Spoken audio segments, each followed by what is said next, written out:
I think the 4-day work week movement is both too ambitious and not ambitious enough.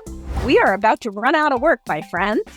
And if we all keep working 4 days a week, there's going to be jobs for like 7 people and 1 billion robots. Yes. And if we want there to be jobs for like 9 people and 500 million robots, I mean, there are people right now in law school taking out expensive loans for legal jobs that are going to disappear before they have their loans paid off, I fear. If you're mostly interacting with your colleague via text message, do you really care that your colleague is a person?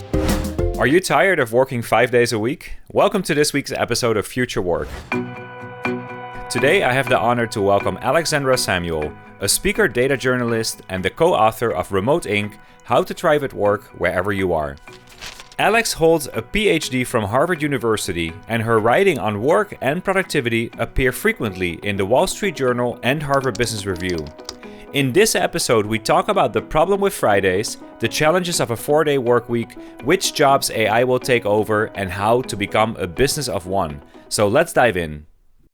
Hey, Alexandra, welcome to the podcast. Thanks for being on. Thank you so much for inviting me. So you wrote an article about the problem with Fridays. So let's talk about what are the problems with Fridays, and are we finally getting our 4-day work week? So in the problem of Fridays, what we really try and tackle is this question of the ambiguity of Friday. Is it still a regular workday where people should come to the office just like any other day? It's time for return to office. It's time for a return to normality. Or is Friday now de facto part of the weekend, particularly in organizations that are moving to a 4-day week? Can we say that Friday is now weekend, the 4-day week is Monday to Friday? Clearly, the data shows that people prefer Friday to be their out of office day, even if they're working from home. We could say, even in a 5-day week organization, Fridays are, a home day. And that's really the third option that I ended up advocating to some degree in the article, which is, okay, we're not ready to go to a 4-day week, and nobody wants to go back to the office 5 days a week if they can avoid it. Yeah. So can we make Friday somewhere in between? Can Friday be a day where if you have a flexible workforce, if you have a hybrid workforce, perhaps you can even close the office on Fridays because nobody wants that to be their office day.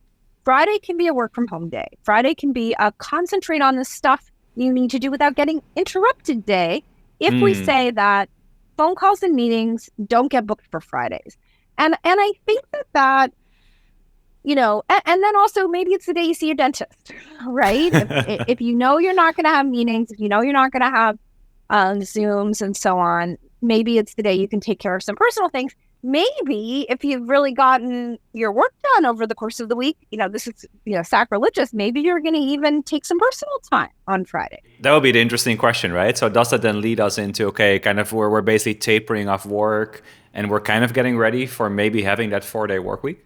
So here's my challenge with the 4-day work week, which is I think the 4-day work week movement is both too ambitious and not ambitious enough. It's too ambitious in the sense that not everyone can get their work done in 4 days. And, people pace their work really differently. And I think I've become very aware of this through building a business and working side by side with my husband. And we always joke, like in every respect, we're like the tortoise and the hare. And I'm the hare. That is to say, I run fast out of the gate and then I'm like wiped out on the field. He gets going in the morning and just sort of ticks along. And, by the end, by 4 o'clock, I'm like lying in a coma on the sofa, staring at the ceiling, unable to move. And he just keeps on going and he works until midnight. Right. And, if you put us head to head at 11 in the morning, my 11 to 12 probably gets twice as much done. But I'm wiped out. And I think that the problem with the 4-day work movement is it treats us like we are all paced the same. But you know what? Some of us burn fast and collapse. Some of us tick, tick, tick. And there is no one right way. It's like different metabolisms, different personalities. So in that sense, I feel like it's utterly unrealistic to think that a 4-day work week works for everybody, because some people can't even fit their work into 5 days. 5 days, yeah, exactly, And then alternately, the way I feel like it's not ambitious enough is it still keeps us tethered to this idea that the number of days of work in the week tell you anything meaningful about what someone is getting accomplished. And frankly, I think it sets expectations for output and volume of work in the wrong place for the new world of work, because we are about to run out of work, my friends. And if we all keep working 4 days a week, there's going to be jobs for like 7 people and 1 billion robots.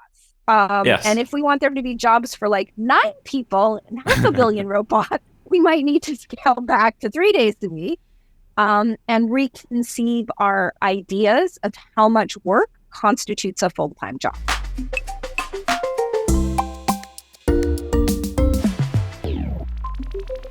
Yeah, there's something really interesting there in that it's really about the output, and no matter when you do that work, as long as you create something valuable.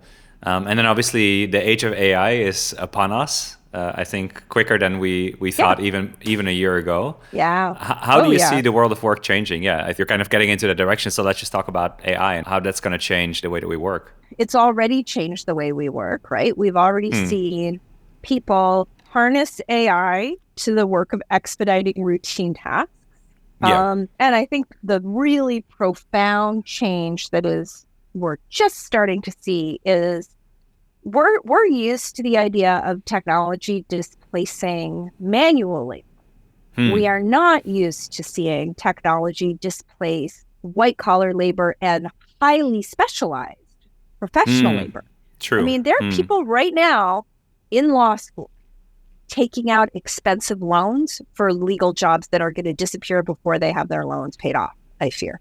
And that same may be true for medical school. The same certainly is going to be true for engineering, computer programming, nerds like me who thought it was useful to know how to write a sentence. And I use the word class advisedly, but the truth is it's not just professional people, right? There's a whole cultural and social structure built around the idea that if you get enough education, you get to sit at the top of the pyramid. That is going away very, very quickly. Yeah. And so I think that we are going to see so much change so quickly in what AIs are able to do that when I hear people say things like, oh, you have to invest in innovation skills, you have to invest in creativity, you need to learn to work with intuition and really lean into the things that are uniquely human. My reaction is, that sounds like a good idea. That might buy you like 6 more months. Yes. Yeah. But these things are evolving. I'm not very confident that there's anything humans can do that people are going to continue to want to pay for, except possibly things that are like physical. Yeah, that's the whole point of like, this is moving way too fast for us to make any predictions a couple years out, let alone, decades out. Elon Musk was just in the news again because he said to the UK's PM that all jobs will wiped out. And then you look at some reports, like Goldman Sachs did reports this year, McKinsey did a report this year. They're all saying, well, it's only going to affect certain jobs and certain other jobs. But is it really possible for us to predict that at this moment? I truly believe it is not possible, partly because the AIs themselves, of course, are contributing to the acceleration of innovation in a way that we can't anticipate or forecast. So the things I have done in the past year, I mean, I actually just had a piece come out in the journal today about what I've learned from my first year working with AI. And I mean, I've broken every one of my own professional barriers this year. And well, maybe not everyone. I'm sure I'll break more. But, all these things that I didn't think I could do, I do now routinely, like programming. I never I didn't write my own tools. I was pretty hackery, and I would build a lot of complicated, no-code workflows and so on. But I wouldn't I wrote my own Firefox extension to replace something that Amazon pulled out of its stack.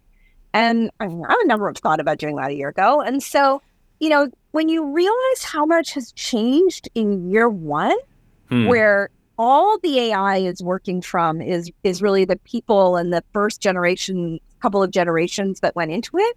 Yeah. Like by generation 7, where the AIs themselves are feeding and teaching people how to make more AIs. Like, who the hell knows what's going to happen? And so, and that's only going to accelerate too. Yeah, and I don't want to discourage people. I think it's still absolutely worth thinking ahead and thinking like, what do I do that's uniquely human? Like the sad truth is probably I feel quite replaceable by AIs in a lot of respects. I really do. Like the things that I do. Like I'm a techie and I'm a writer, and they're pretty good at writing. They're pretty good at writing, and they're pretty good at teching. And that's now. So imagine that, extrapolate that a couple of years into the future. Yeah. Yeah. So honestly, like myself, the only thing I do for a living that I feel like, because I have kind of 3 careers, right? I'm a writer, I'm a speaker, I'm a data scientist / data journalist. The only piece of that I really do not see AI being able to replace is the speaking, right? This is why Nick Bloom said that actually the hybrid work will work out better than remote work, because that's the one thing the bots cannot do. They cannot show up in an office in person. Absolutely. And conversely, I wrote a piece a few months ago for JSTOR Daily where I argued that, hybrid work really kind of set the table for our transition to AI because, 5 years ago, we all were so invested in in-person conversation.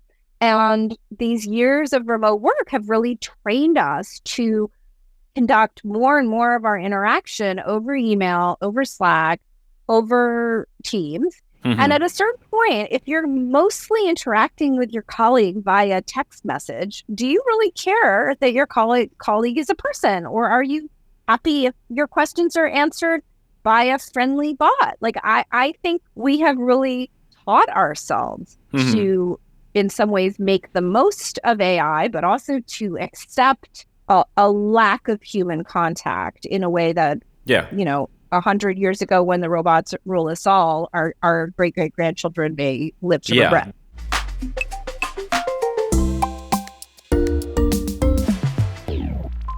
The more you digitize, obviously, the more that AI can benefit, and that could be to our own detriment. So if you were an emerging leader right now, you're mid-career, you're trying to make, you're trying to climb the ladder, you're trying to make progress, that's pretty spooky. And not everyone has 3 careers, right? Most people just have one. What would you do? What would you do? No.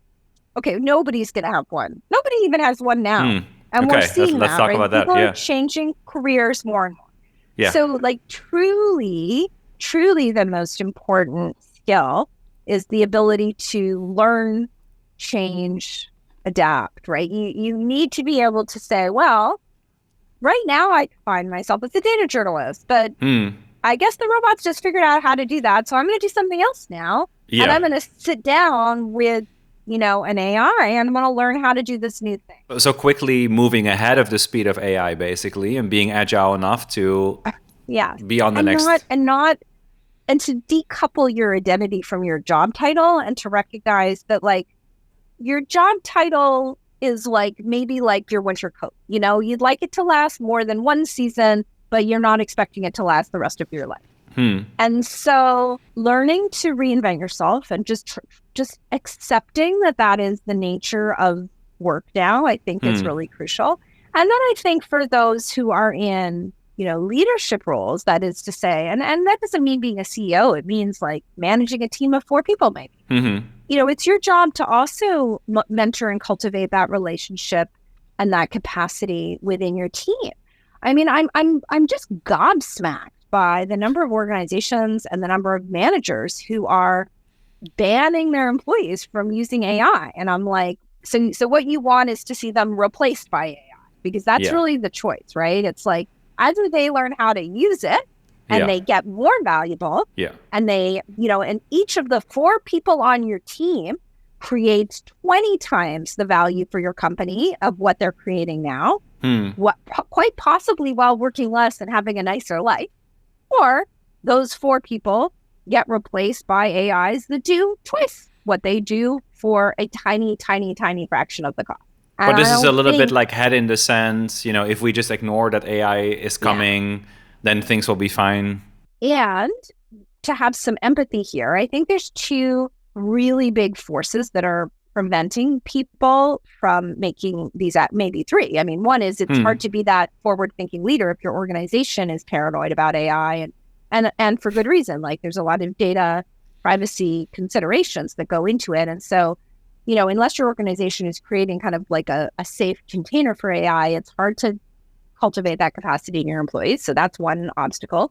Another obstacle is that, like, if you're running super hard trying to get your day-to-day job done, there's no room for people to learn. You're going to tell them to spend their week. Yeah. I mean, I'm a freak. Like I spent 2 weeks earlier this year taking my playbill collection and turning it into an online database that I figured out how to build in a really cool way with the help of an AI. And I built my own, but most people are not going to take 2 weeks out of their job to build a playbill collection, right? And so, unless again their manager or their company encourages them to, because they understand it as an essential skill for the future. So that's it, right? So that's the second thing, is the organization and the team has to make space for people, like serious space, not like go do it on your evenings. It's like actually a day a week now is going to be spent experimenting with AI. 2 hours a day is going to be spent experimenting with AI. But that brings us to the third thing, which is I think the hardest obstacle, at least for me personally, is that it is like, you have to sit with the cold terror of how overwhelming and massive this change really is.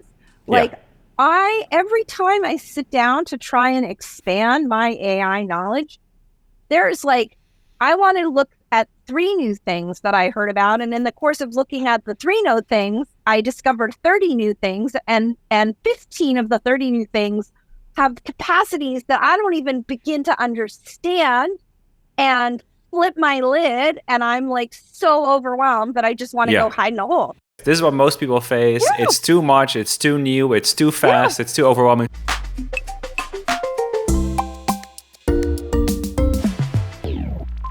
Okay, so let's switch from very existential threats to your wonderful book, Remote.Inc. That's right behind you. Thank you. And maybe a slightly related topic. In the book, you write about being a business of one and how that would influence how you tackle topics like hybrid work, but maybe even AI. So maybe can you share a little bit about that? In the pre-pandemic world, where people were mostly working in person, we were really used to functioning with the team as the fundamental unit, and to thinking of ourselves as kind of, a collection of Lego that was interlocking, and that we all worked in this very, collaborative way. Once you're working from home, it becomes much less efficient to work in a way that is collaborative, in the sense that collaboration worked in that previous world.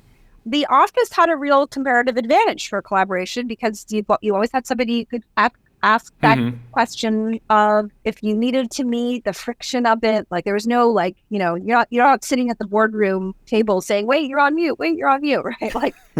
These online meetings are frustrating, and we lose a lot. Yeah. On the other hand, the office sucked for focused work. Part of the reason we had meetings all the time is because what was the point in not having a meeting? If you're sitting at your desk, someone's interrupting you. And I'm really struck when I talk to organizations about this transition to hybrid work, as I do frequently. Everybody complains about 2 things. They complain about missing the spontaneity of the office, and they complain about how when they go to the office, they're constantly interrupted. These are the same thing, right? Yes. It's the same exact thing. Yeah. I want to ask you a question when I want to ask you a question, and I want you to be right beside me so I can ask it. But God forbid you should have a question that you want to ask me, because then you're interrupting me. I'm trying to focus. Yeah. So, right? I think that the beauty of hybrid work is we get to separate those. We get to say, this is the day where I'm available. This is the day where I ask my questions. And this is the day where I actually get to put my head down and focus and tackle these big thinking tasks that are really, really hard to do if you get interrupted every 10 minutes. And so once you move to having real time available for focused work, once you have a context where you actually can think a thought for 45 minutes at a time, or maybe even 4 hours at a time, then it changes the kind of relative balance and effectiveness of collaborative versus solo work.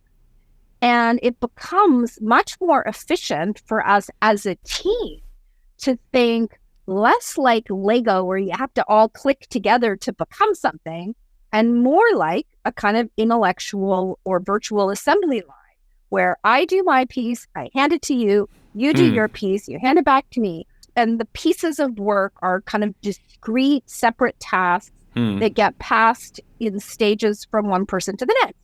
Of course, there are moments where we need to actually be connected in real time, but not as much as we're used to. And to make that transition, you have to take a lot more responsibility for your pieces.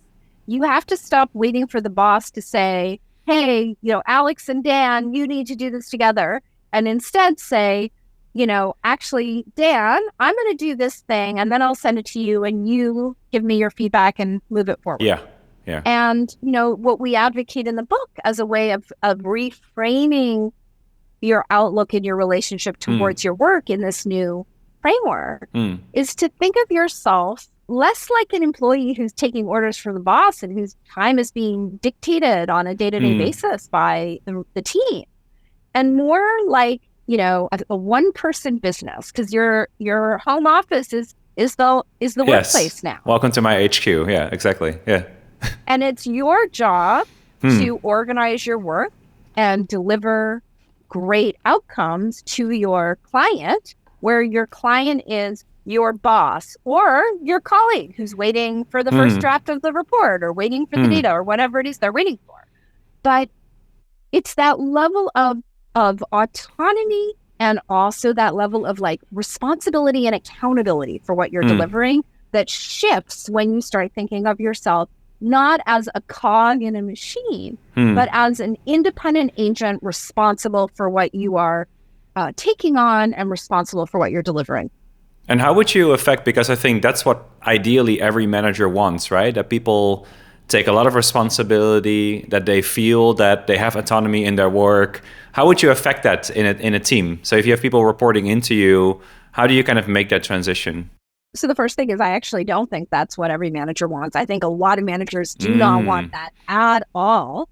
And I think part of the reason we have seen a push for a return to the office is that as employees have stepped into that more autonomous role, and as employees have proven in many, many cases that they're actually quite effective at getting their work done without someone breathing down their neck, it kind of calls into question the value that many managers contribute. I mean, don't get me wrong, there are plenty of managers who do contribute value, but if you are the kind of manager whose value was, if I'm not watching them, they're not working, if that's your philosophy, then you do not have a lot of value in a hybrid workforce. And unless you bring your people back to the office. Where you can manage by walking around and looking over the shoulder and giving micro feedback. And so I think that the managers who believe in breathing down someone's neck and that, I got to keep an eye on them, make sure they're delivering, those managers are profoundly threatened by the shift to hybrid work and are driving the return to the office out of their own personal fear and lack of faith in their team. Yeah. And speaking of roles that can be taken over by AI, right? AI is probably going to be the best middle manager ever if it's about just controlling the output of work. And I think that is a very real and horrific prospect, and I cannot discourage organizations. Well, no, I mean, I read an article a number of months ago that said 70% of employees are now subjected to virtual surveillance when they're working remotely. That's terrifying. Yeah. The number's probably going to go up. And again, it is a result of us conflating activity with output and us conflating output with value. The hours you spend at your desk do not determine the value you contribute to your organization for most white collar jobs. There are certainly roles where it does, but there are a lot of roles where a brilliant hour is worth 25 plotting hours. And for sure. Your job as a manager is how do you enable that one brilliant hour? How do you help your employees feel like they can get up from their screen, feel like they can leave an email unanswered, so that they do the full picture renewal that turns them into a live, exciting spark instead of a cog. So that's the coaching part, right? That's the part of getting the most and the best out of everyone and believing that you can do something amazing. And I'm just here to enable that. And I did an interview with Edie Goldberg a couple of weeks ago where we talked about that idea of maybe we need to split the manager of people and the manager of work, right? The manager of work, that can be done maybe automatically, maybe by an AI. But that managing of people and getting the most out of them, that is still a very human task. Yeah, I think the kind of coaching and mentoring side of it, I don't know if it's, I mean, I wouldn't split it literally. Like, I would love to see, I mean, speaking personally, one of the things I know about myself as a manager is I'm fabulous at the coaching, mentoring piece of it. I am barely able to keep track of my own task list, let alone, manage all the interrelated dependencies. As soon as you're into Gantt chart world, I'm like, please find me a real project manager. And yet you need those pieces to work synergistically, right? You need to have the flow of work informed by a deep appreciation for who has which talents and where somebody might need a little bit of a pull in order to grow. Yeah. Level. I just watched Charter's Workplace Summit, and Jared Spataro from Microsoft was talking about how he's using AI because they had access to Copilot about 9 months before the official launch. And he was saying, like, those are the kind of things, like tracking tasks and reading emails and attending meetings. Like, those are the kind of things that I basically tap into AI for. And then I have the time to talk to people and to, focus on the creative part of work, which hopefully then maybe we'll even unlock Friday here or there.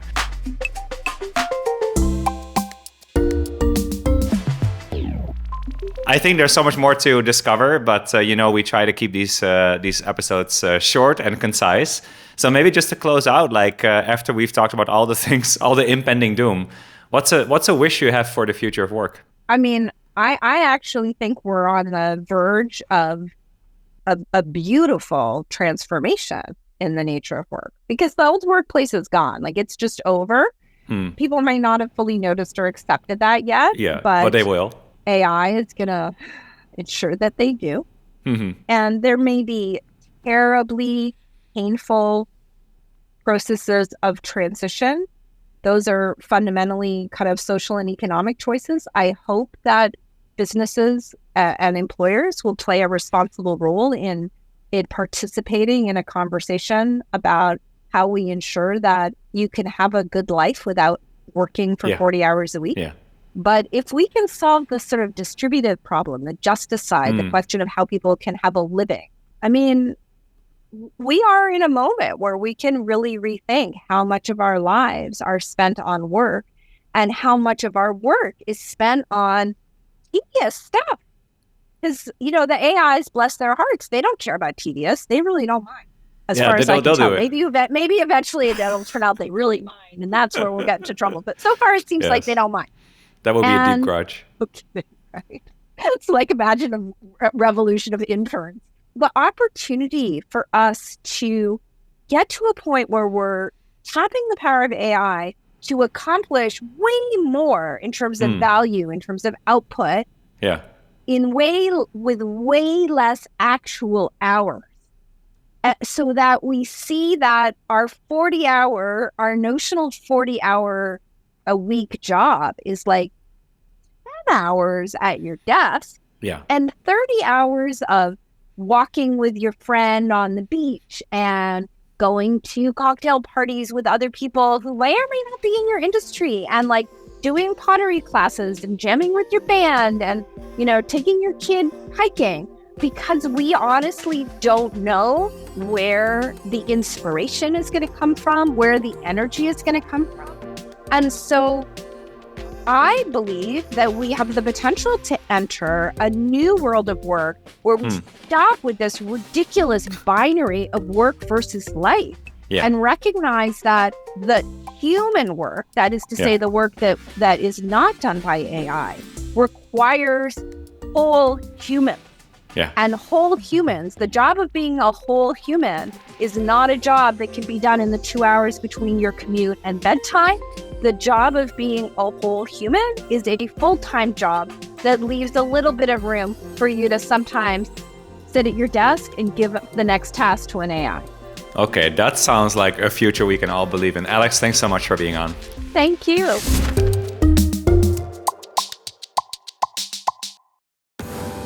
That was my conversation with Alexandra Samuel, the Wall Street Journal and Harvard Business Review writer and co-author of the best-selling book Remote.Inc. Here are the key lessons that I took away that we can apply in our jobs to stay ahead in the future of work. 1. A new way to Friday. Fridays have become ambiguous. Is it still a workday? Alexandra highlights 3 solutions: going back to the office, creating a 3-day weekend, or, as she advocates for, an in-between where the office closes and no meetings are scheduled so that you can better balance work and life. Number 2, the challenges of a 4-day work week. Alexandra believes that on the one hand it's too ambitious because some of us don't even finish our work in 5 days, and that it's not ambitious enough because the number of workdays or hours don't necessarily equate to productivity or value. Number 3, the impact of AI on work. Alex shares the huge impact AI already has and will have, including the displacement of white-collar jobs. Adaptability and continuous learning are essential for us to participate in an AI-driven future of work. Decouple your identity from your work and think about your current role as a winter coat. You'd expect it to last maybe a few seasons, but not your entire life. Number 4, managers and AI. Leaders should cultivate a sense of adaptability in their teams and empower them to succeed in an AI-driven future of work. For this, 3 obstacles have to be removed. Number 1, companies need to allow AI to be used at work. Number 2, you need to have time to experiment. And number 3, you have to become one with the fact that AI is hard to learn and that it develops quickly. And the last point, becoming a business of one. Rather than trying to force collaboration in remote settings, think less like an employee and more like a business that delivers excellent outcomes to your client. As managers, enable your team to deliver that 1 brilliant hour of work that trumps 25 mediocre ones. This means giving them time for renewal and coaching them to get the most out of it.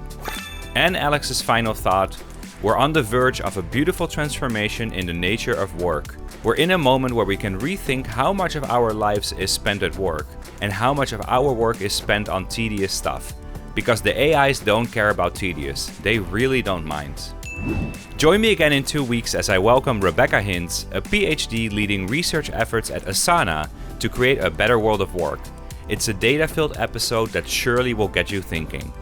For the latest updates on this podcast, go to flexos.work/futurework and subscribe.